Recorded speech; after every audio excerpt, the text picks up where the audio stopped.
дар пайи як муноқишаи хонаводагӣ дар деҳаи чортути ноҳияи рӯдакӣ Шаҳобиддин Сангинови 26-сола аз сӯи бародари ҳамсари додараш захмӣ шуда баъдан дар бемористон ҷон додааст. Абдураҳмон Сангинов падари марҳум Шаҳобиддин мегӯяд, як рӯз қабл аз марги фарзандаш бародари келинаш бо 7 нафар шабона ба манзилаш ҳамла карда фарзандонашро латукуб кардаанд.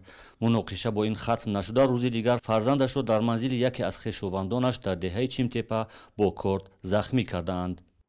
мебиёд писари ман аз хони холаш то даҳани дарвозаро мебурорад. занако унҷо мардина не якта чилоқ бача будааст. вай мекунанд, мебурорад дар ҳамин даҳани дарвоза корчаро мезанад. баъд занако баъд мебинанд вай мекунанд, аз хафош ҳамун чилоқ бача медавад ба ҳамун чигасаш, ҳамун қотила мезанад ки дасташ вай мешад, хун мешад, чӣ мешад, мегрезад, мерад. падари марҳум Шаҳобиддин иддао дорад ки фарзандашро бо таксӣ ба бемористон бурдаанд, аммо ӯро касе кӯмак накардааст. марҳум бо пои худаш аз мошин опел мефурояд, дармонгоҳ медарояд, ягон кас ба ин кӯмаки якум намерасонад, қабулш намекунанд. дар рӯзи 21 июн, рӯзи ҳодиса, бемористони маъруф ба Якум Советский дар ҳолати карантин қарор дошт ва табибон мегӯянд беморони гирифтори коронавирус табобат мешуданд. аммо падари марҳум Шаҳобиддин ҳамчунин иддао дорад ки баъдан писари захмиашро ба бемористони қарияи боло бурданд ва он ҷо низ ба фарзандаш сари вақт кӯмак накардаанд.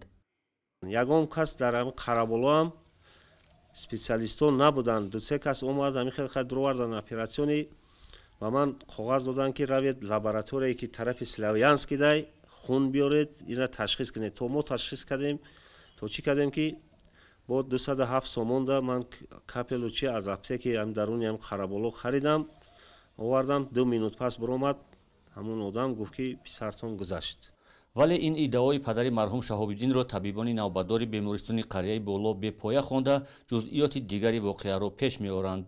ба қавли онҳо бо кадом сабаби номаълум пас аз захмӣ шудан Шаҳобиддинро 1.5 соат дар ҷои ҳодиса нигоҳ медоранд ва чун вазъияташ бад мешавад, ҳарчанд медонистанд ки бемористони Якум Советский дар карантин аст, ёрии таъҷилӣ даъват накарда бо таксӣ ба он бемористон меоранд. мо дарҳол беморро ба ҳамин ҷароҳатхона расонем аз сабабе ки ҳолати бемор бениҳоят вазнин буд, фишори хун ҳис карда чен карда намешуд, набз дар банди аъзо ҳис карда намешуд, фақат аён дар мавқеи шоҳроҳи гардан ҳис карда мешуд. аз ин рӯ ҳолати бениҳоят вазнини беморро мо ба назар гирифта зуд ба ҷароҳатхона ворид намудем. бо ҳамроҳии духтурони эҳёгар дарҳол ба бемор масҳи нафасдиҳии сунъиро оғоз намуда амалиёти ҷарроҳиро оғоз кардем. табибон мегӯянд, дар шӯъбаи қабул ҳама шароити барои кӯмаки таъҷилӣ фароҳам аст, аз ҷумла хун ва захираи кислород ва таҷҳизот. амалиёти ҷарроҳии марҳум Шаҳобиддин 30 дақиқа давом доштааст, вале хунравии зиёд то расидан ба бемористон боиси маргаш шудааст. дар давоми ҷарроҳ кушодани қафаси сина, захми дар қафаси сина ҷой гирифта буд, маълум гашт ки зиёда аз 3 литр зиёдтар хун дар ковокии қафаси сина лахта шудааст. ин ҳолати терминалӣ ҳаст, ҳолати геморрагический шок мегӯяд, шоки омехтаи дараҷаи 4. шохи омехтаи дараҷаи 4 ин аломати вай нишон дар бадани бемор хуни лозима мондагӣ нест. таҳқиқи қазияи кушта шудани Шаҳобиддин Сангиновро мақомоти интизомии ноҳияи рӯдакӣ шурӯъ кардааст.